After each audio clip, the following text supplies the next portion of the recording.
time, we will get underway with this meeting called order. So sorry, Chair. So I wish to acknowledge and respect the Indigenous peoples whose traditional lands we're meeting. Looking at the agenda, item 4, look for a motion to adopt the agenda as circulated. Moved and seconded from staff. I don't think we had any changes. I haven't heard any other input. So all in favor? Any opposed? And that's carried. Thank you. I should just double check. Do we have any municipal partners online today? I don't see any for freedom of the floor, so that's good. Okay, minutes of January 21st are received with this agenda. Of course, we saw them at board, and I'm not aware of any changes. Delegations. Today we have a delegation for item 7.1 and should be online. Carly, do we have? Yes, we have Baldeep online. And then we have delegation in the room for 7.3. We have Mr. Purdy representing the landowner, and we may have the owner himself, I think, delayed by inclement winter travel conditions. So we will then go to item 7.1. This is a notice on title, Schmog Orchards in Erickson, electoral area B. If we could get a brief overview of where we're at with this, it's a notice on title. We have Eric online. Eric, did you want to give us Cole's notes of the history of this one? You can do that. Yeah. Yeah. Well, Eric, maybe I should explain for Mr. Baldwin. We will have staff just give a recap, and then we will go to you as landowner to give any additional information you think this committee would like to hear. And if you're able to answer questions, and then we will move back to the committee business of the recommendation. So we'll start off with Eric Stout, and then we'll go to you next. Go ahead, please, Eric. Yes, thank you through the chair. This all started as a result of a complaint back in 2020 construction that was occurring. It was determined there was no permit. Stop work order was put in place in 2021.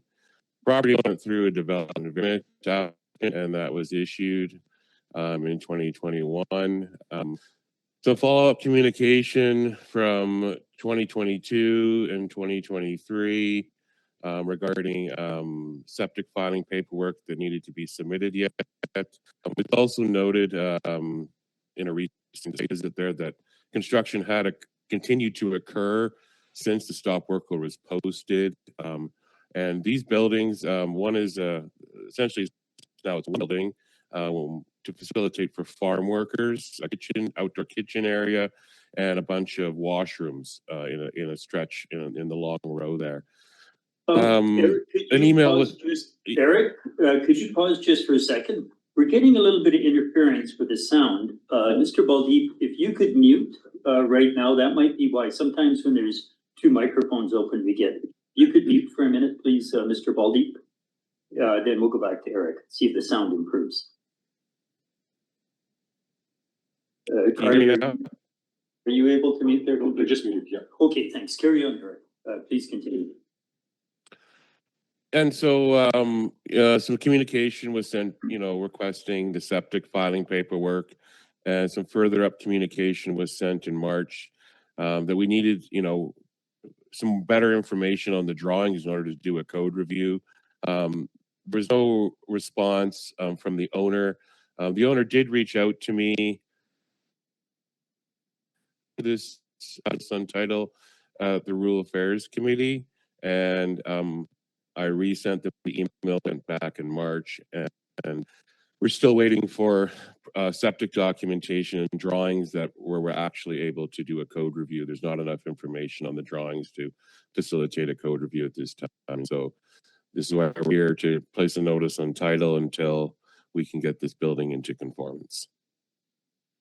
Okay, thanks, Eric.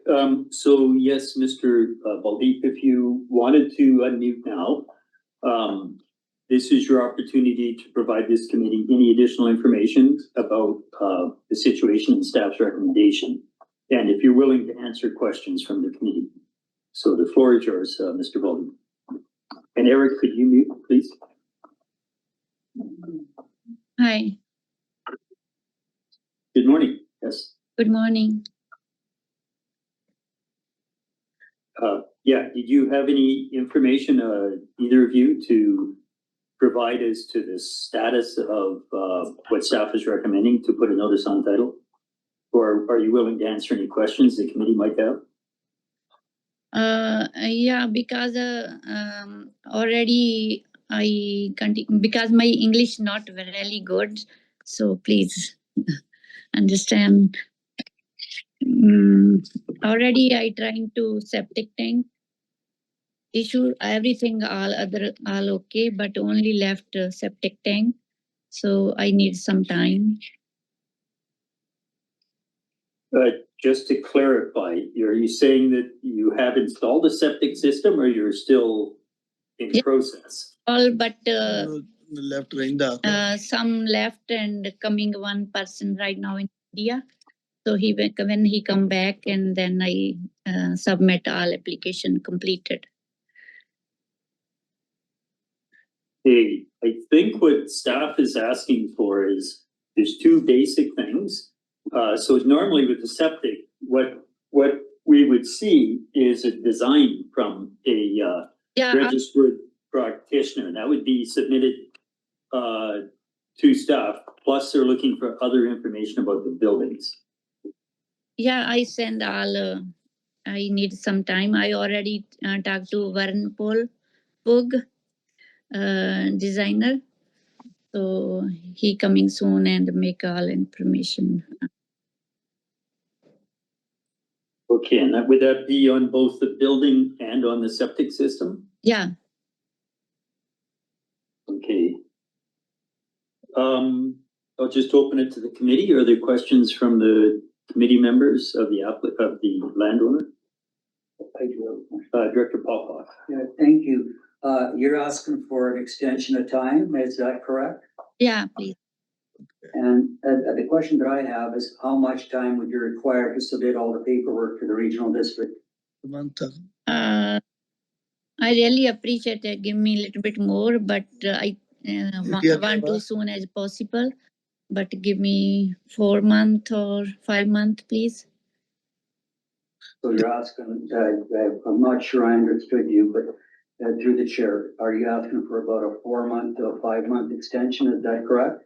Yeah, please. Yes, thank you. Just looking to the committee. Any other questions from the committee?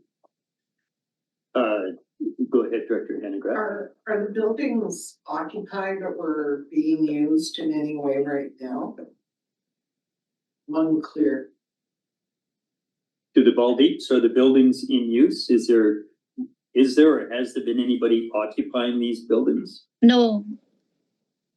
Right now, only I use sometime cherry time when picker coming. That time use kitchen and washing. Harvest the cherry this way. Otherwise, Okay, So go ahead. Yes. So they're being used seasonally, is that what I'm to understand? They're seasonally used is the question? yeah, Okay, and that's information I believe we had before. You're located in Calgary, are you not, Mr. and Mrs. Baldeep? Sorry? Do you live in the Creston Valley or are you moving back and forth from Lethbridge or Calgary or somewhere back and forth? so I live in Sometime go to Calgary. because my daughter going to university. Sometime I go over there. Yeah, I think we had previous information. Yeah, In Lethbridge and they come to the Creston Valley. This is. Yes, go ahead, sir.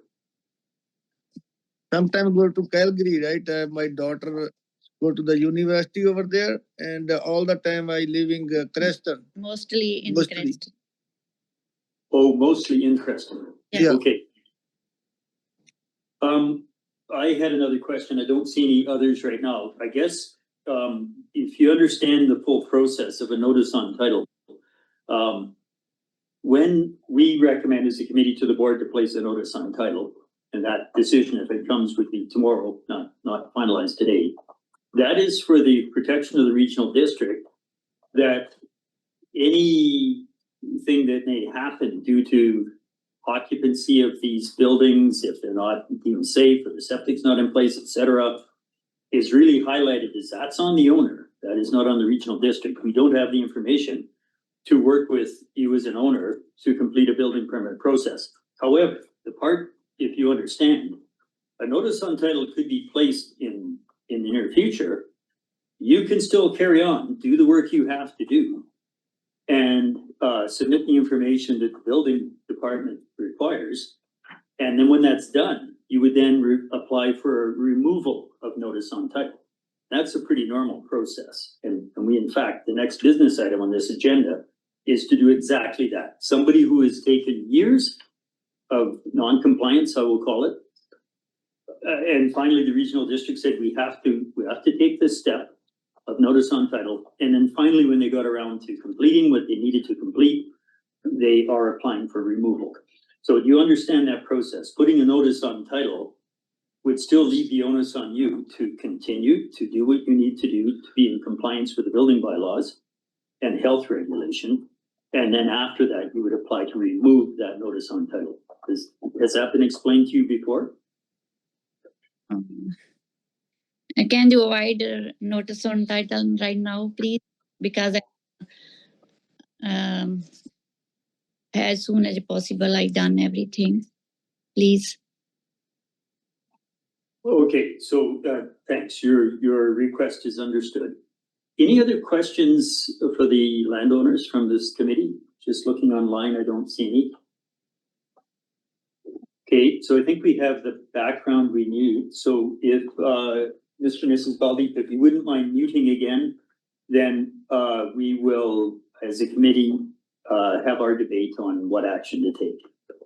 But thank you for your input. And if you can, of course, stay through this next part, be our deliberation. You can stay through the entire meeting if you wish.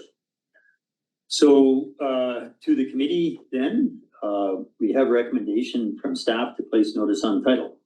I'll go to the area director, Director Tierney. Yes, thank you, Chair. I'd like to move the staff recommendation. Do we have a second? A second. Discussion on the recommendation?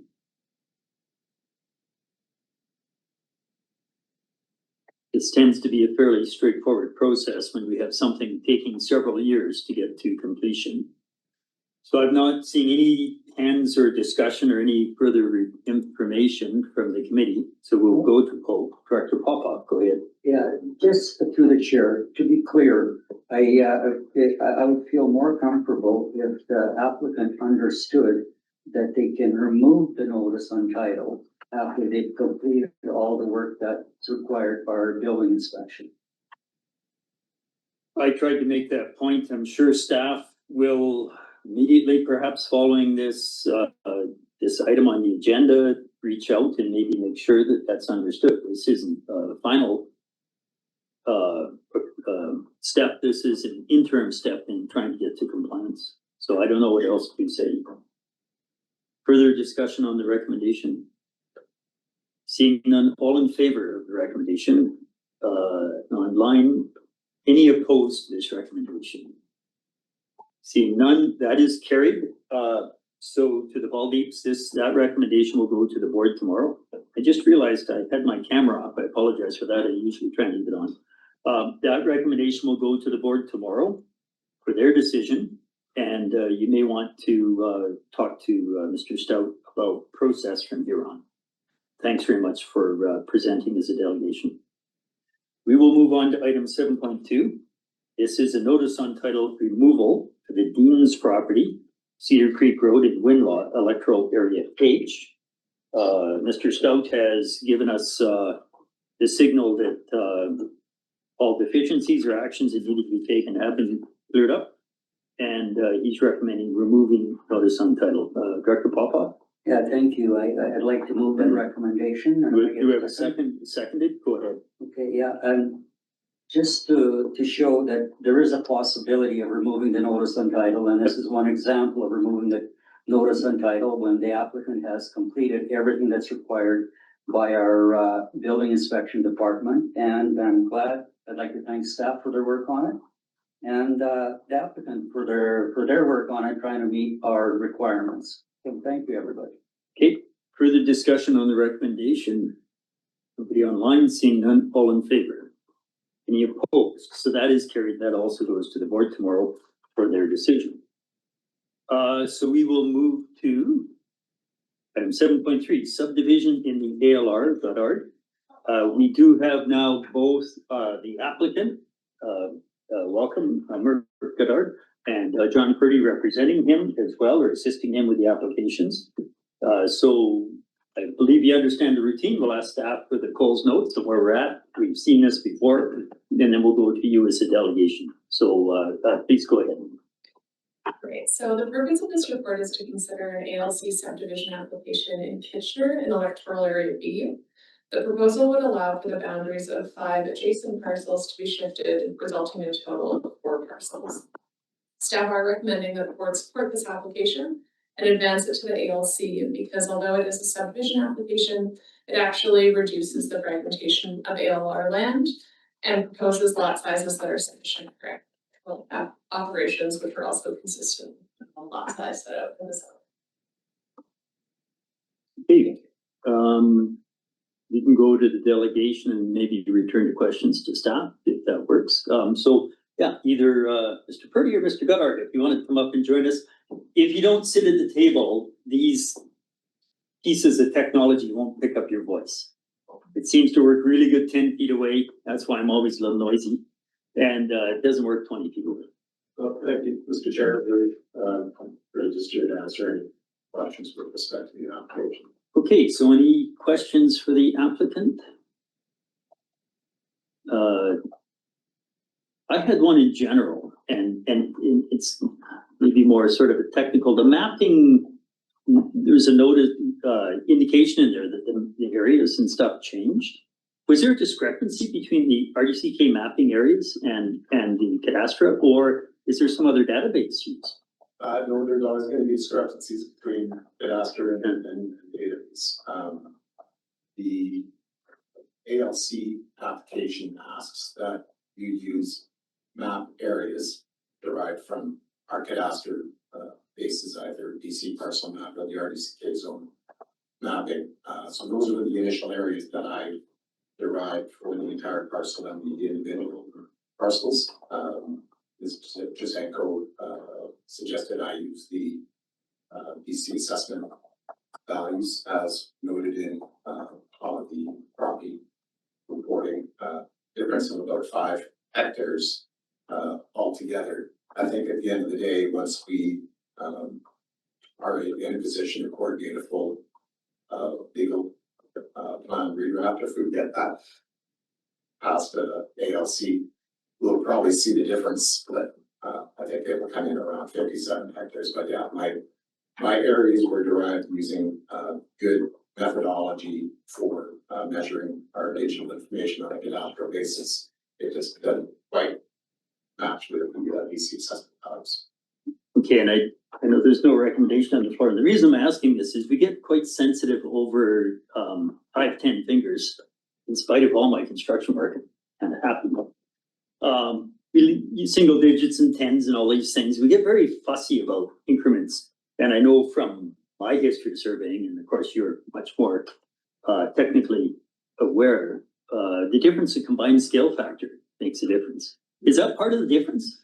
I think it's simply a matter of having a lot of older reference-based information on the cadastre, which may or may not accurately reflect real areas. So throughout both the ALC application and the information provided by the RDCK, I just tried to be consistent with final areas will be contingent upon full parcel survey. So. Okay, thanks. Because I know we focus on these integers, 1, 5, 10, 6, and realizing the world is not like that, and the theoretical spherical world at sea level doesn't represent the true land area at height. So, okay, thanks. That's the one thing that stood out for me. Apologies to the committee, but I've seen over the years so many different numbers. It makes me wonder. questions regarding the application, in general? I had one other then, if the committee has no others. I mean, eliminating the two skinny parcels, that makes a lot of sense. There's a Ministry of Transportation comment about, easement, and that's an existing easement through one of the properties for the one that's in the back, that's kind of landlocked. So there are two effective existing easements. One of them provides access across the eastern residential parcel fronting the highways, but a 1 hectare parcel. And that provides access to what is shown on the maps as parcel 2, the 40 acre parcel. The second easement comes through the panhandle, which divides the two smaller residential properties adjacent to the highway, providing access to the large parcel A. It's a 100 acre parcel in behind. It would be the intent to maintain both those easements to the benefit of both the landlocked parcel as well as the existing two parcel split between 20 acres. In taking it through Ministry of Transportation, the development officer acknowledged the landlocked parcel to the south. That's going to be the large 40 acre or 40 hectare remnant parcel. That an easement crossing that frontage parcel, the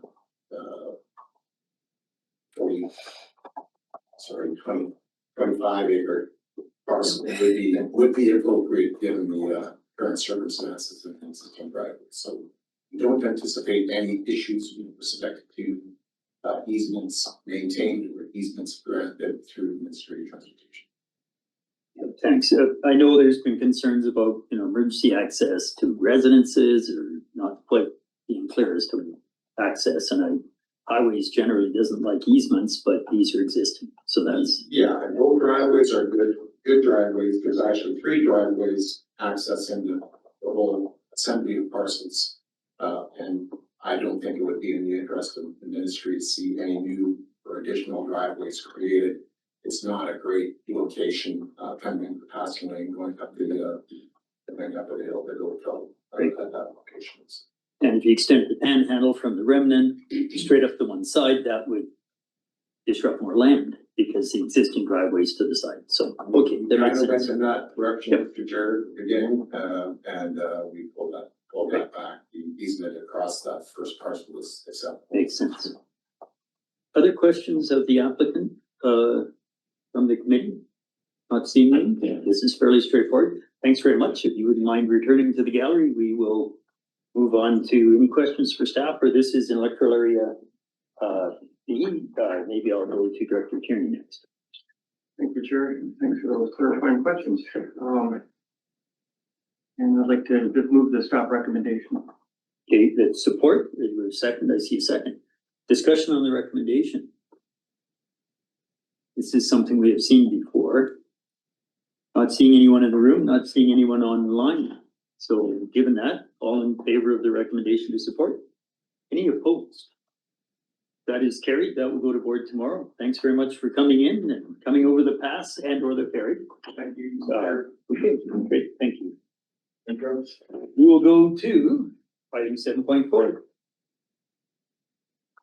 Land use amendment NACE. This has been referred December to January, January to today. And we have the staff report and still the recommendation of take no further action. Sadie Cole's notes, any update? Really, I think we're just with the previous report is where we're standing, but give you the floor first. Yeah, I'll just do my quick overview. I shortened it a little bit since you guys have seen it a few times. This application proposes to rezone a property in electoral area F from country residential R2 to country residential R2 site specific. To reduce the minimum lot size from 1 hectare to 0.8 hectares to enable a 2-lot subdivision.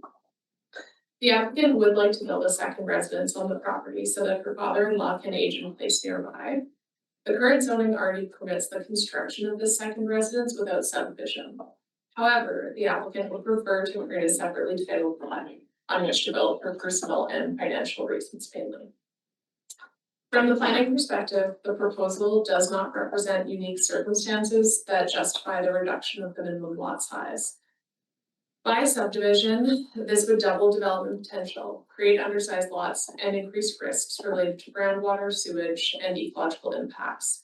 Approval could also create an expectation that future similar proposals would be supported. As subdivision is not required to accommodate second dwelling, staff are recommending that no further action be taken on this application. Apologies. Thank you. We'll go to Director Newell. I'd like to move option 2, that the regional district of Central Kootenai, being a bylaw to amend zoning of 1675 be hereby given first, second, and third reading by content and further be withheld. Do we have a second for that? I see a second. Discussion, open, Director Newell. I won't belabor it. Thanks everyone for bearing with me over the last number of months as I contemplated this. And I think when I reread over the weekend, the septic report that was in my interpretation of it, extremely clear that the land could handle the 0.8 hectare could handle the zoning allowed, that tipped the scale for me. I'd mentioned before at previous meetings, of course, that and in discussions over the legal aspects of it, that this was very close to being allowed anyway. So with that in mind, I won't belabor it. I move the motion. It's been seconded. Please support. Further discussion from other committee members? Go ahead, please, Director Weatherhead. Thank you, Chair. I did notice the neighborhood has got a lot of smaller lots where those recently building bylaw perhaps would you say you would know? Yeah, through the chair, it's sort of a combination, mostly just historic development. There was a lot allowed prior to realizing that sort of it wasn't the best development type of development. There is also one zone in electoral area F, the R1F zone, that still allows minimum lot size of 0.5 hectares with on-site servicing. So that could be part of that as well.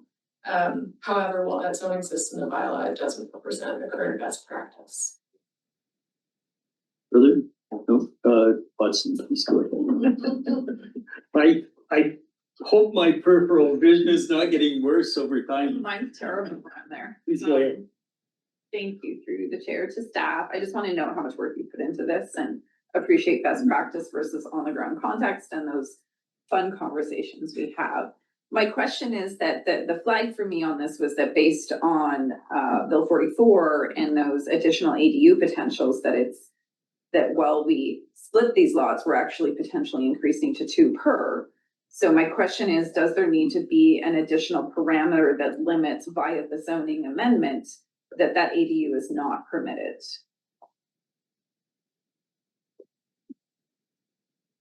Through the chair, I think exploring different options as to see if we could limit it to 1 dwelling was basically not possible, or at least not legally advisable.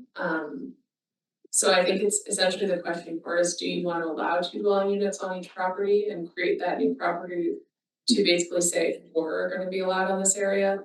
Or do you want to maintain it at 2? I think there's risks associated with allowing 4, based off what, I've outlined in the report around, potential ecological impacts, all that sort of thing. But ultimately, I don't think there's a further zoning tool to reduce below allowing 2 units on each property. Supplemental to that, So I don't, and I'm not referring to a covenant as an option. I think that that's we won't talk about covenants. They're not helpful to us, honestly.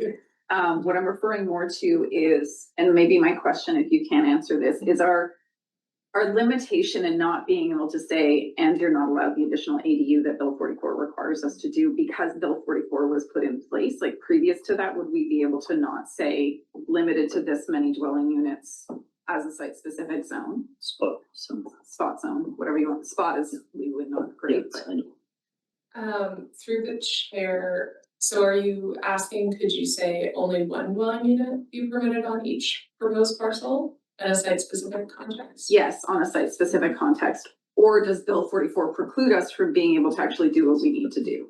Through the chair, my understanding of the legislation is that we can't supersede it. So yes, each lot needs to accommodate 2 residences. So no, we can't zone to require less than that. No, we can't say to that.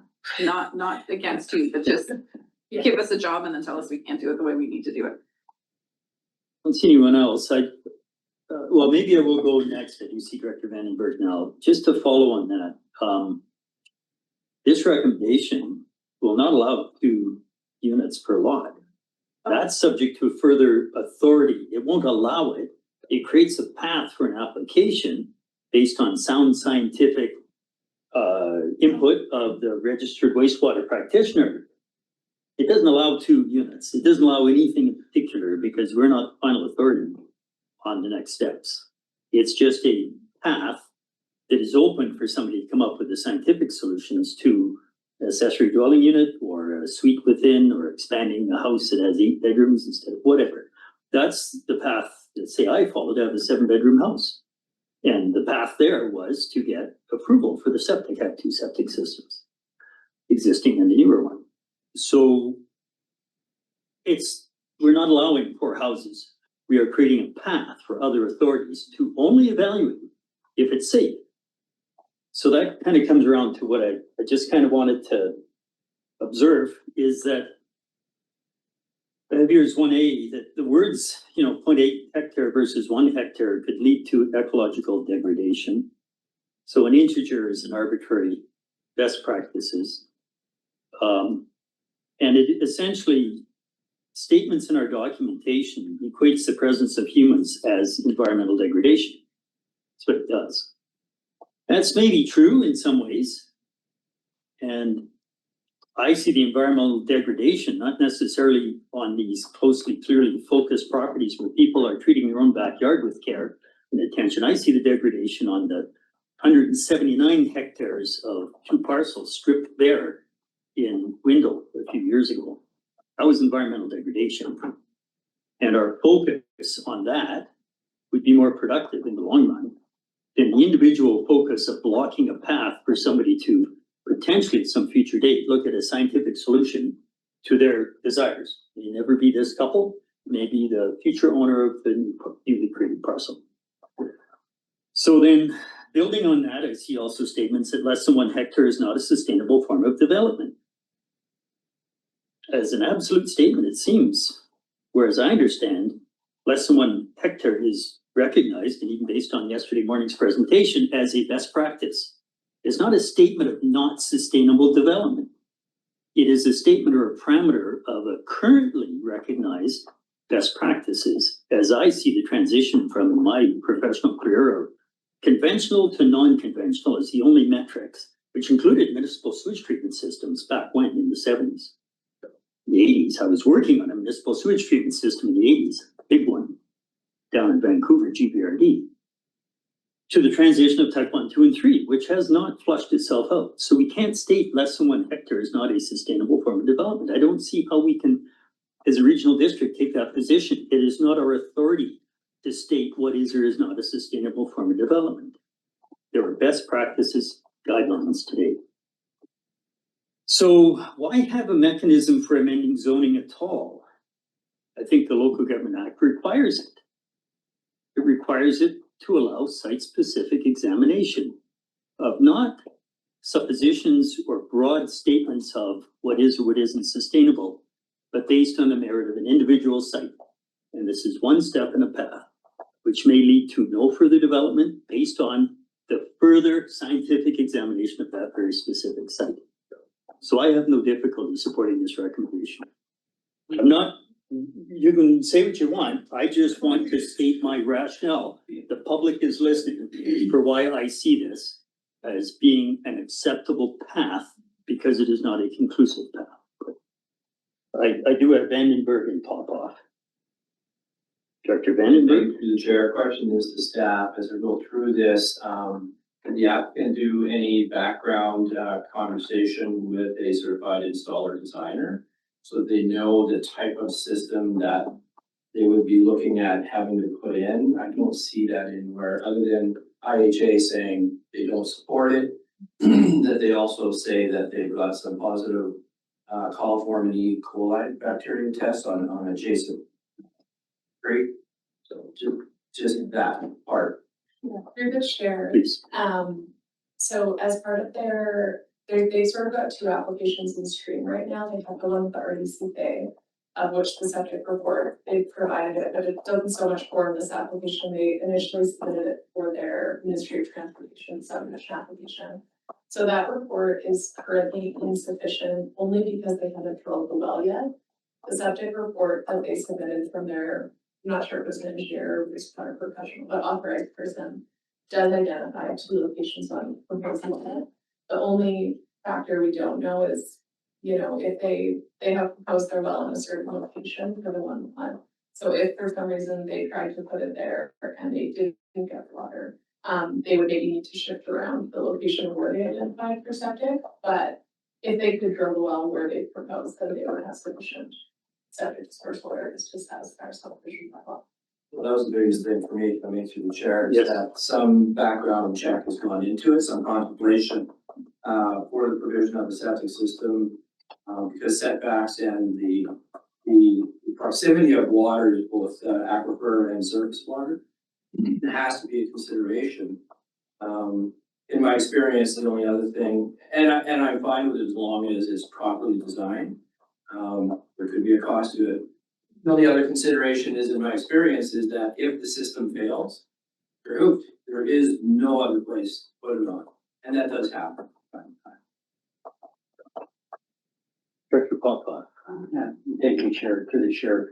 And I will not repeat whatever has been said, because I agree with everything that's there. Going through a process of establishing zoning in my area, northern portion of the area, and I look at the report, I believe the regional district should have a little bit of consistency unless there's logical reason not to allow that. And I fully support this because I read the report, they have approved a similar subdivision in that particular, in the area. And without any real, from my opinion, without any real justification, whatever, not to approve this one would not show consistency that there is an option for when you do zoning for the applicant to rezone the area. Now, 0.8 of a hectare is not a small area. And when you call to it, when you look at septic systems, if a type 1 system doesn't work, we can always go to a type 2 system. That'll be up to building inspection to take a look at it. And my question is, who is the regulating authority with septic systems? Is it IHA or is it the regional district? And that question has not really been answered. We do a better job looking at it and for our residents, etc. But actually, it's a provincial jurisdiction that it falls. So I will support this motion. Further discussion on the recommendation? Anybody online? For the second time, Director Vandenberg. Yeah, just want to point out that my question would be then, what is the liability of the regional district based on what's for information in the report, identifying potential hazards that have clearly have been delineated here. And then there's no further consideration that the design is calling for an X resolution. I'm just thinking of the liability portion of this conversation and how that may influence or affect us in the future Knowing that the information is there, but not knowing what system has been called for the protection of that information, how does that influence us or put us on the hook in the future? Well, through the chair, I think my first comment is we'll always be named no matter what. Yeah. Right? There's always gonna be the regional district named in anything that comes back. That being said, as Chair Jackman mentioned, you're opening the door for them to do further work, which would be required to be done by professionals. So there is some professional requirement and standards that they would have to meet in their work going forward. So it's not just a blank slate that they can go start digging tomorrow. They're gonna have to do some work with professionals to get that sign off, and then they would actually be responsible for that decision there. Would it come back at some point to say, well, ultimately, the regional district opened the door originally? Possibly. Okay, so that addresses my risk question. Further discussion, Watson? Well, Chair, I just noted, I believe Sadie wanted to comment. Oh, yeah, sorry. Yeah. Just- Yeah, thank you, Director Watson, and through the chair, I think, just to like kind of circle back to address one of Director Jackman's points, which I think are really fair, and also echoing what Director Popoff said, and that, you know, 0.8 hectares feels quite large. It thinks, oh, well, maybe we could do this, maybe we couldn't, and I think from the planning perspective, what our role is to serve the public interest.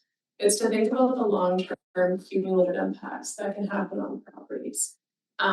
And it is to evaluate individual proposals. And when we use that 1 hectare minimum, when Interior Health uses it, when other provincial agencies use it, it's because that's impartially, it's easy for a way to say, hey, here's the minimum standard. We're not going to require people to do expensive, costly reports, hydrogeological assessments that say, what are the specific conditions of your property? Is there bedrock? Is there aquifer? Is there, you know, what are all these things? It's a way to basically, you know, manage risk and say, what can we kind of safely assume is going to be good enough for development?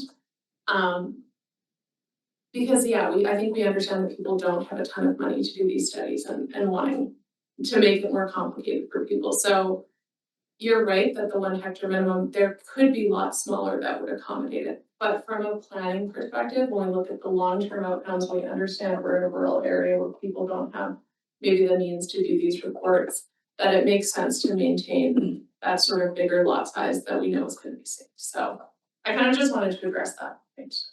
That was all. I do appreciate that, and you have to take a overview position. We don't know that 1 hectare is safe, just what you just said. We don't know that. We don't know that 0.8 is or is not safe. We don't know. I would love if the province would do some aquifer studies. And I think one of the ones, maybe I won't name which particular one, when I started looking at aquifer maps just a little ways from this and seeing the layers of aquifers, and I know how complex our you know, system of fractures and rocks are. It's amazingly complex, our geography and what's underneath us. That'd be great for the province to do a little more work on that. And then we would have a sense of long-term impacts, but right now, it's all hypothetical. If anything other than 1 house would be built there, it's all hypothetical. So yeah, maybe the province will listen sometime. I hear they're going to reduce their workforce by not 2,000 but 15,000 people. Doesn't give me a lot of hope that they will do that work in the public interest.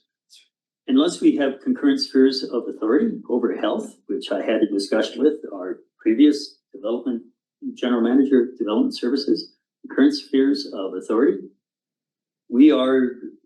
it's all hypothetical and wishful thinking. And I do not think we want to take on a concurrent sphere of authority over this kind of health issue, just as we do not want to take on liquid waste management.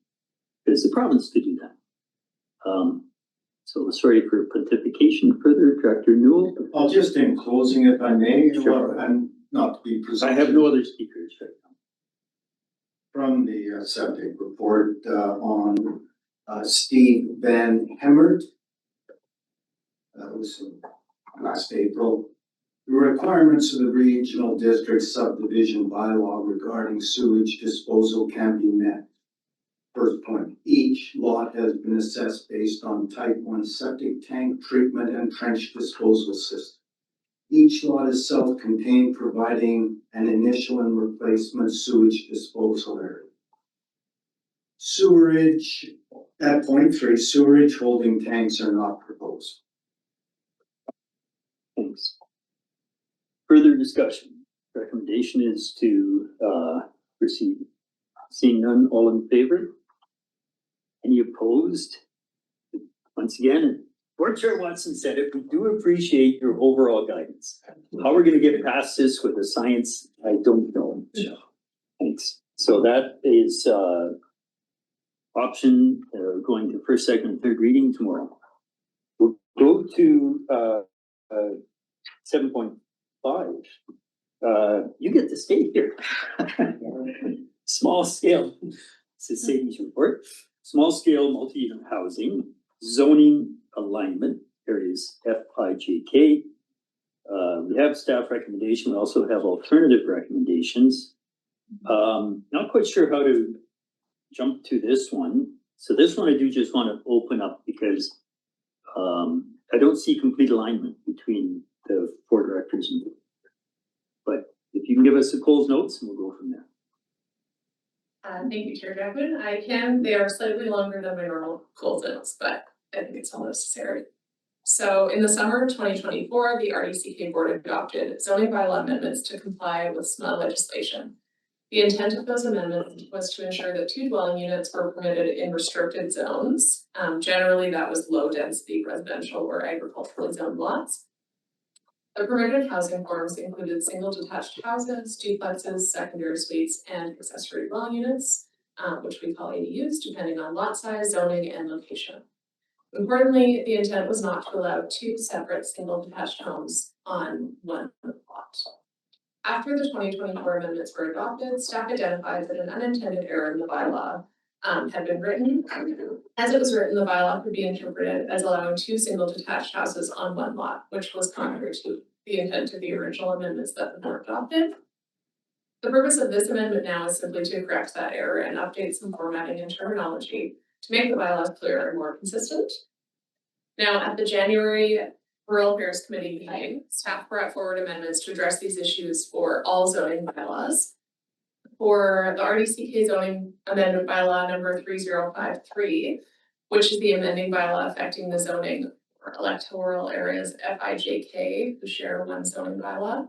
The item was referred to this meeting with the direction that staff reach out to area directors to discuss alternative options regarding that bylaw. Staff, which is me, reached out to area directors for areas FIJK and received feedback from Director David Off. So in that chat, Director David Off expressed that his concern was specifically regarding the limiting of the rural residential R3I zoned lots to a maximum of 2 dwelling units. The R3I zone only exists in electoral area I and not in areas F, J, or K. So like on the ground, there's actually only the R3I zone in area I.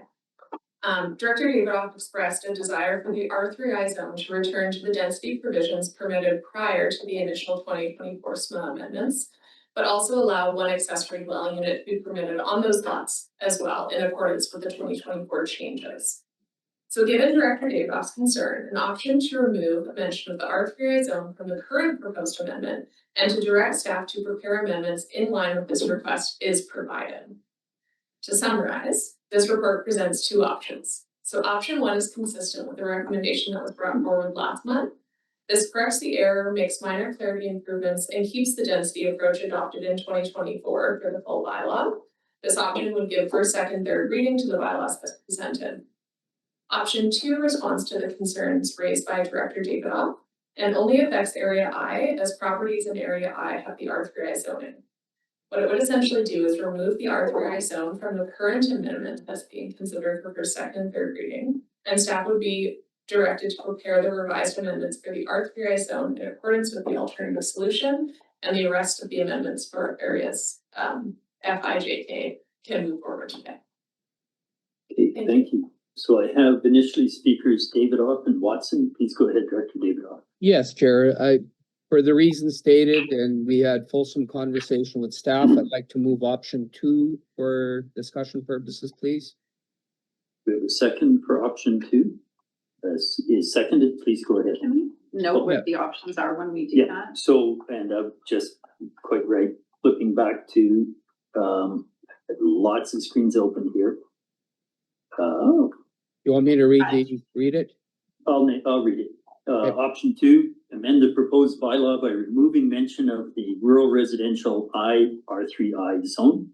Grant first, second, and third reading for this amended bylaw and withhold adoption until approval from the Ministry of Transportation and Transit has been received. Direct staff to pursue the alternative solution for the R3I zone only. That's option 2. So we won't see a bylaw today because we won't be presented to the board in time to take action tomorrow. So on that recommendation, proceed, Director Davidoff. Yeah, thank you, Chair. So I think this is what happened with all these wholesale changes that happen in the province. I had constituents come to me and say, hold on a sec, like we have rights right now on these really large properties to have that are being taken away. And we investigated this and yes, that's correct. So it's very similar to what's happening, I think, and Director Jackman and Chair Watson can correct me. I know Area D has expressed this concern, Area A has expressed this concern, and staff is working on those areas. That's my understanding. So we had the conversation with staff. This is doable. It will continue to protect those rights that my constituents have within the R3I, the residential 1 R3I zone. And it's not a huge amount of properties, but at least it's not taking away rights they have now because of wholesale changes foisted upon us by the provincial government. So for all those reasons, I respectfully request support of this option 2 recommendation. Okay, Dr. Watson. I had a question, thank you through the chair to staff. I had a question on, I don't disagree with the motion, but in the report, there was a note that we have exhausted or we are close to exhausting the total grant provided to this process, which was in excess of $270,000. I'm just curious, we didn't do public hearings on this. Have we used $270,000 worth of staff time to do what we've done so far? If I can ask that. Yeah, through the chair, we have not yet, but I think in discussions with Nelson, I don't know if he's on the call. He is, yeah. But my understanding was that based off like what we expected it to better, maybe Nelson can respond on this one. Are you able to hear me okay? Is my audio good? Yes. Yes, Thank go you. ahead. Thank you, Chair. The money from the province was not just used for staff time, but we also used it for consultant time, specifically for the our subdivision bylaw review, for instance, that's an eligible project, as well as I believe the housing needs assessment. And those are all that come to mind. I can provide more details on that, but yeah, we're getting close to running out of funds that were available for the project. By virtue of having to do this a second time, that's causing a bit more staff time, and that's why we're getting close to exhausting those funds. Yeah, supplemental, and again, this isn't directed at staff, but frankly, the province can't keep doing this to us. We're out of money, we're not gonna not do what we need to do for the interest of our residents because they didn't give us enough grant money. I would have rather written a note saying, we'll get to bill 44 at the end of our work plan. That's what I would have preferred to do, given the level of work we have to do just to keep up. And I'm saying this to Sadie, I don't need to say this to Sadie, this is no disrespect to staff, but I would never not do what we need to do based on available granting when this was a requirement of the province. That's my political statement for this moment. I do support the motion. Okay, I see you, Director Davidoff, to close her for a second time. I put myself on the speaker list. I do want to just recap again. You know, the opening background was the intent of the process was to ensure 2 dwelling units were permitted in restricted zones. But we went beyond that. We went beyond restricted zones for the changes in 2024. We went well beyond that, including on this particular zone that Director Davidoff is concerned about. So the intent of Bill 44 was partially met. There's work to do, I acknowledge, because, you know, kind of the advice we've had from others over the years is if we talk about a principal use and accessory use, we have to be extremely careful that that distinction is clear, that one principal use is major and the accessory is in fact diminutive or lesser. So two equal big houses on a R3 or R4 in area A wouldn't meet that test if you introduce the language of principal use, which we did, but we did not have to do, and hence the request to roll back. None of that's a problem on these R3I, I would assume. It's never a problem if we didn't introduce language of principal and accessory use. So when, not if, we roll back, if it's areas A, maybe B, maybe C, maybe area D, if we roll that language back, that's not an issue. But I recognize it is an issue where we have the smaller lots and the intent there. I do agree. The intent was not to allow two separate single detached houses on one lot. So I think we're on the right path with Director Davidoff's recommendation. I don't know if I'm echoing the board chair's comments. I don't care what timelines the province has. They have created a conundrum for us that we will sort out as needed, and that the ultimate decisions will be made by residents who have started to voice their concerns about whether their rights have been truncated through actions we've taken under the guise of Bill 44. We'll sort that out through OCP reviews. I'm good for waiting for that. I'll probably be the grumpy guy in the corner of the hall when those meetings are held 5 or 10 years from now, if I'm still around. So I do support this. I think it is the correct path. And I think it will be the correct path for other areas with large lots where we made changes under the guise of Bill 44, which were not needed. So Director Davidoff, I see Director Newell right now. I'll go to him if I can before you, Director Newell, for the first time. Yeah, I just wondered, I didn't read our whatever, and I don't quite know. So this question, I should know maybe, but does this zoning regulation, and I see that Director Davidoff also is thinking about accessory buildings as well. Does it define the clustering, like where these houses on this 20-hectare thing can be? Do they each have to be in their own 4-hectare area, or can 3 of them be together and then a buffer or whatever? Excellent question, because I think the first round in Area A removed the cluster development provisions that were in our OCP. Is that correct?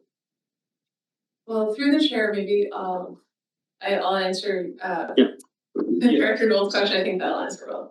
So essentially, no, it doesn't say whether they need to be clustered or they need to be far apart. What they do need to meet is what development regulations exist for the zone and within the general regulations section of the bylaw, which is sort of what applies to all zones. So they need to meet your standard setbacks. They need to meet site coverage. They need to meet buffer zones or water courses, all those sorts of things. All of those need to be met. But if they can meet that and they want to build them quite close together, that's fine under the previous bylaw. The way it's done. They've got that spell. Figured so. Thank you. I'm supporting our subdivision bylaw revision and update because I think that would be great guidance for people who do choose to cluster their houses to understand that may prohibit future subdivision. And I think I've heard wisdom from staff and from Sangeeta and the like, that if somebody wants to subdivide, that's a very clean process compared to this shared use or whatever the models we might have. So yeah, I'm looking forward to that subdivision bylaw being dropped in front of everybody when they have a building permit for 2 big houses 200 feet apart to say, did you know that if you ever want to subdivide this for whatever reason, this may create a barrier. So I think that's all good planning that you guys are setting the stage for. Go ahead.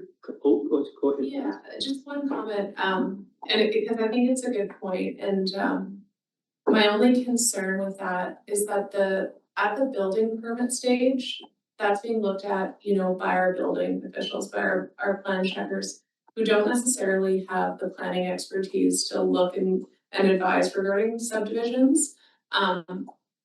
that's why, you know, in some cases, these shared interest properties or, you know, family properties where they have 2, 3 dwellings are really nice options for people because, you know, it's more affordable, they can share the land cost, that sort of thing.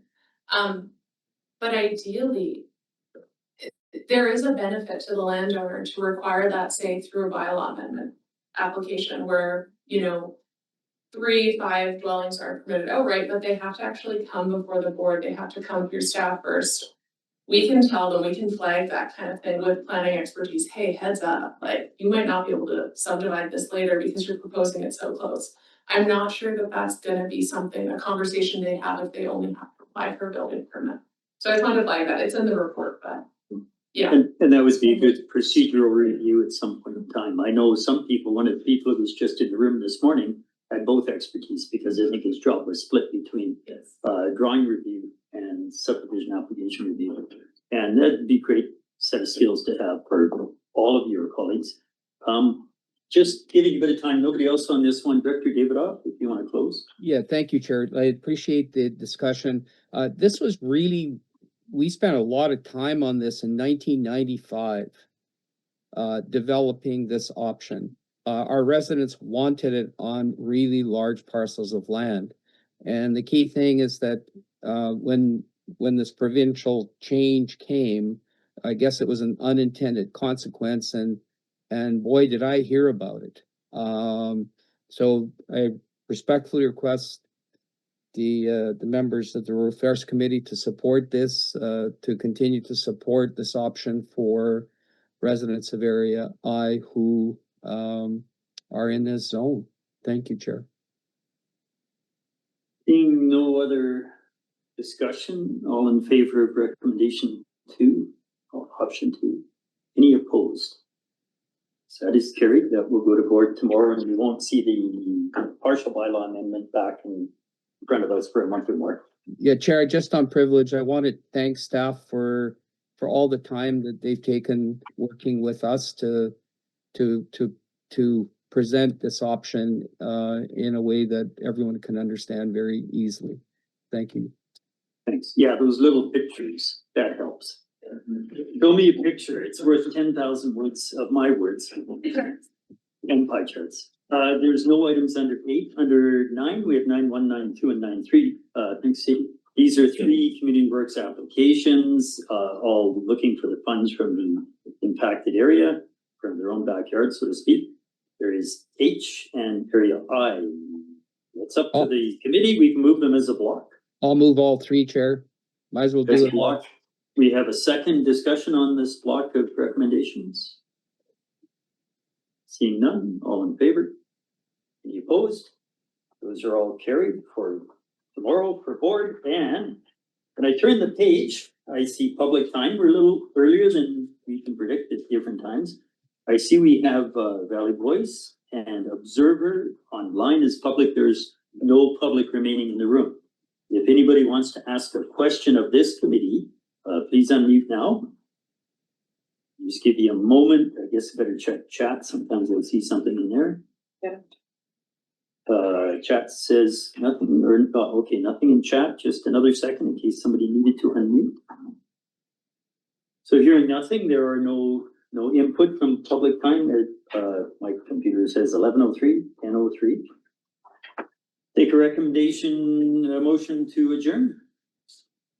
And without objection, we are adjourned. Thanks very much, everybody. It's still 10:03 on my computer. See you this afternoon. What time? 1 o'clock. Jeez. 2 o'clock Mountain Time Zone.